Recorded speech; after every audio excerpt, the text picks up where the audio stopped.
Well, hi there guys and welcome to another video.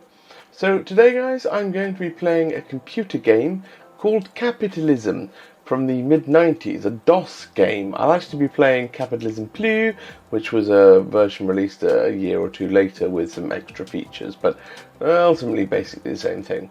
So without further ado, let's fire it up. Let's start the boy. So, iMagic, simulation and strategy gaming. Inlight Software, it's a name you know, it's a name you trust. Capitalism Plus. So, we find ourselves on the main menu screen. I will start a new game. I did briefly play to make sure it all worked. So my corporation J Corp, run by me, Jacob Cobb, is programmed in. I won't change any of the other settings, but there are lots of settings around difficulty and stuff. But let's just get right into it. So here's our generated map. So on the game screen you have a zoomed out map. You can click and see a zoomed in map on the right. And then the bottom panes are a summary and detail of whatever you've got selected. So this is the ocean, and this is the land, and as you can see, ordinary land. It tells you the climate, rainfall and soil fertility, which is relevant if you're starting a farming business. Mountains, Gandalf, and then you have these cities. So let's see what cities it's generated for us. Dubai is one it's generated. Boston is another. Los Angeles another. I've never even heard of that place. And lastly, I've not heard of that either. So a few nice places there. The cities have these urban areas, and then they also have suburban areas.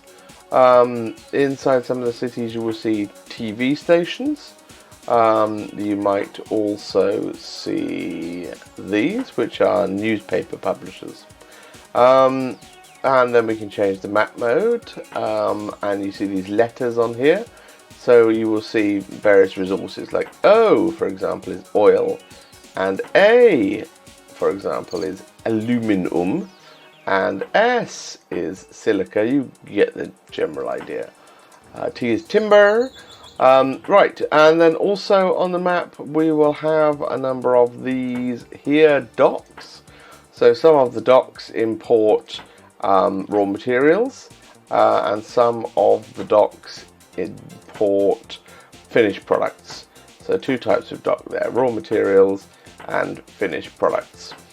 So without further ado, I'm going to get started in a very basic manner. Now, the first thing to note is on a product, on anything really, down the bottom you have this colour. This is the colour of imported foreign goods. If it is made by a player or an AI, it'll have their colour.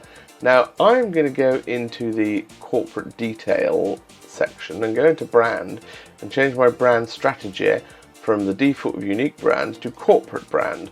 And what this means is that any product in any range of anything that is created by my company shares a common brand awareness and trust and loyalty and quality perception. So I'm doing that because I'm going to go and import one of these items but relabel it as my own. So what shall we import? Let's import wine. So I'm going to start by building a factory here on this spot, and then in my factory I'm going to create a purchasing unit in which I'm going to buy this wine. That's going to go into my private labeling unit, where it will go from being this lovely pink foreign imported muck to quality J Corp green muck. And I'm going to put an inventory unit here so I can stockpile an amount of the rebadged muck. And then a sales unit here. But what I'm going to do with the sales unit is, rather than just opening this factory up to sell to anyone, I'm going to click this button here, which says internal sale. So that means only other J Corp facilities can buy from this factory. I'm going to then build a department store here in the middle of Los Angeles, I don't have enough money. Okay, I'm now going to cheat by typing $, $,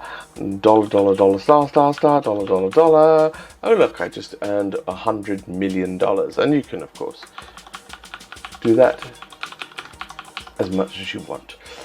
Right, so I am now going to build my department store, which is pennies against my value, and my department store is going to purchase from my factory down here these wine items. So let's just link that. Link supplier, wine, there we go.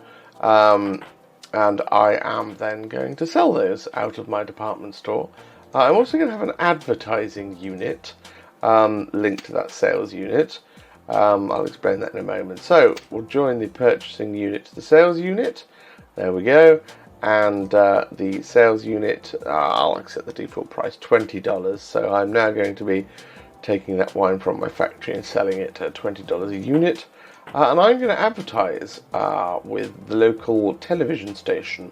So I will link to the local television station, and if I have so much money, I'm going to spend $500,000 a month. I'm also going to crank up the training and equipment spend on this department store, which will allow these units to level up more quickly. As you can see, they're all level 1 at the moment. As they level up, they get better.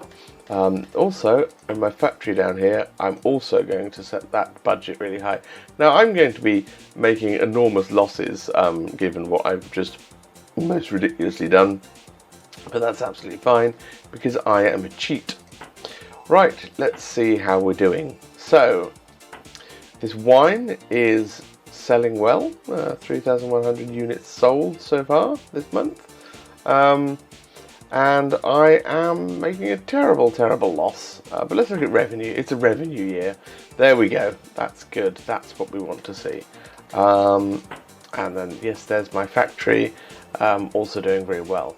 Let's import another product to add to diversity to my department store. So what should we import? Let's import what goes well with our wine. Let's have some chocolate bars to go with our wine. So I'm going to buy that. I'm also going to label that as my own. I'm going to bring that into inventory as well.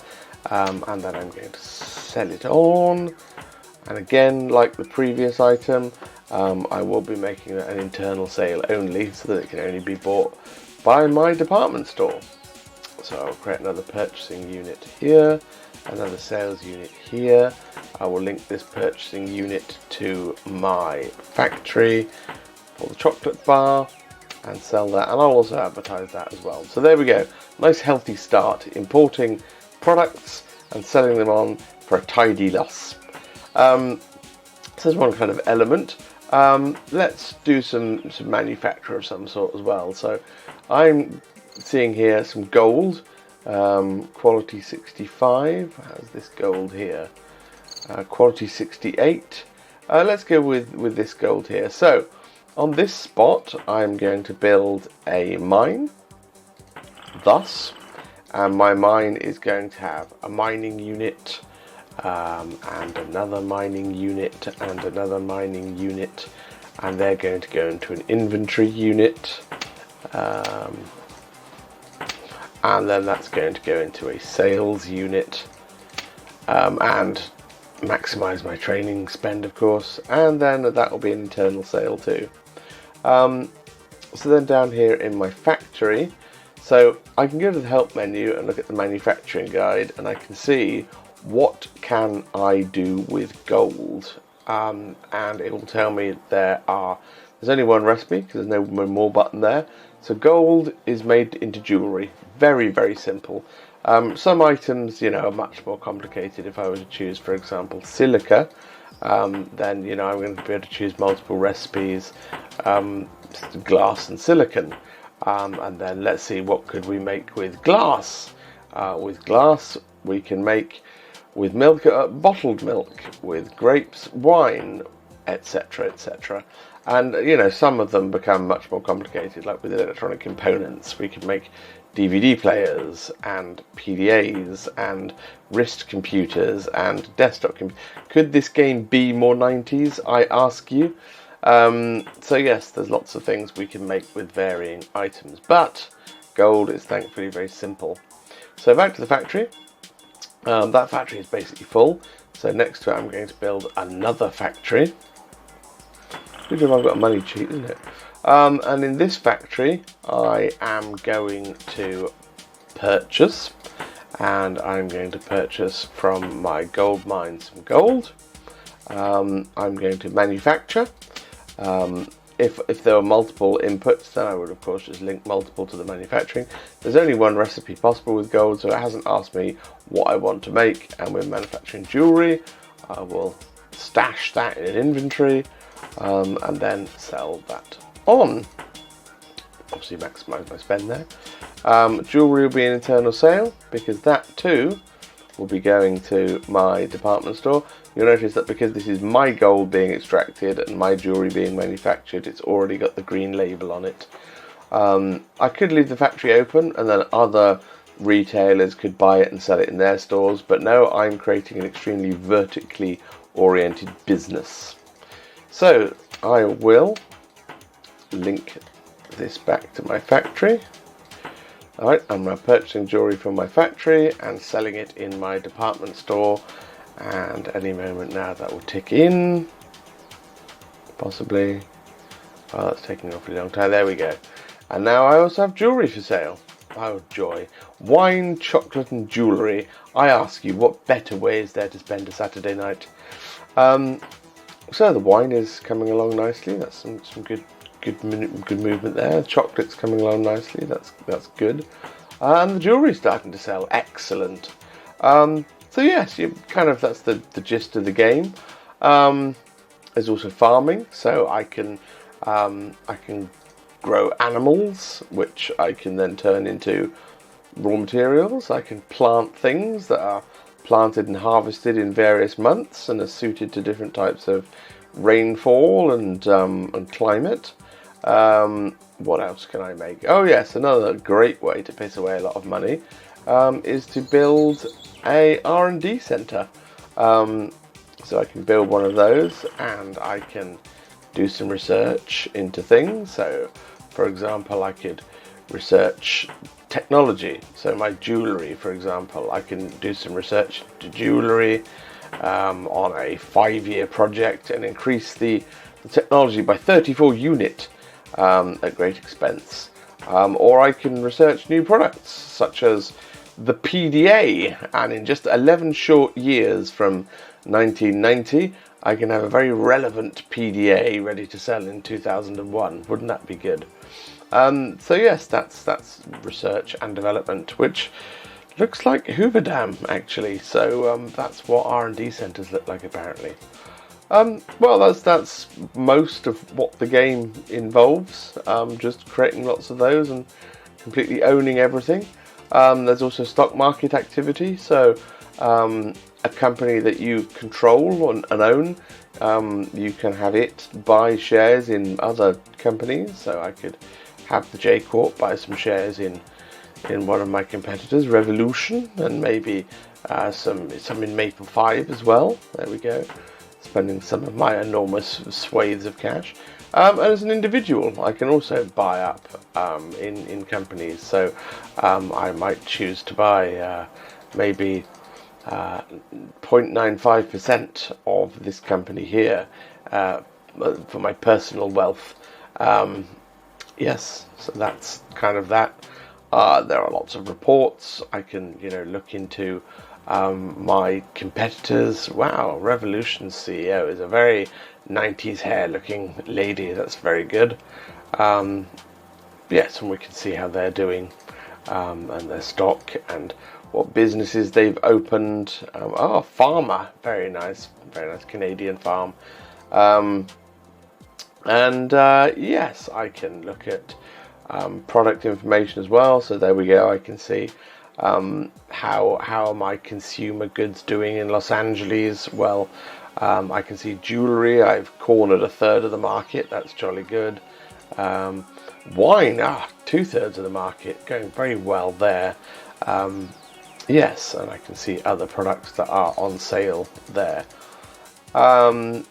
The docks change over time, and anything that's not being bought by anything will be withdrawn, and other things will replace it, like a leather briefcase or jeans, though they weren't there at the start. The video recorder. So it's a very exciting game. At the end of each year, you can pay a dividend to your shareholders, which of course is just me. So I would of course pay the maximum amount because I'm cheating. And that is Capitalism, a game of which I have fond memories from my childhood. Well guys, I hope you enjoyed this video, and I hope you found it interesting and informative. You can buy Capitalism on Steam and play it yourself. It is a joy, obviously, and you should. Guys, please do feel free to comment below if you remember the game Capitalism. Tell me of your memories, or go and buy it and play it and tell me of your experiences, or anything else you enjoyed from the 90s. Maybe if you would like, I can do more games from the 90s for your enjoyment, pleasure. Anyway, that's about all we've got time for.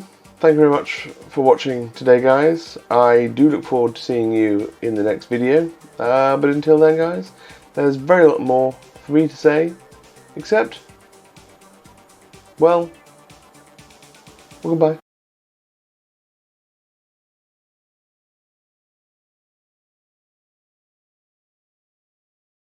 So that's recording, and that's recording, and that's recording, and that's recording.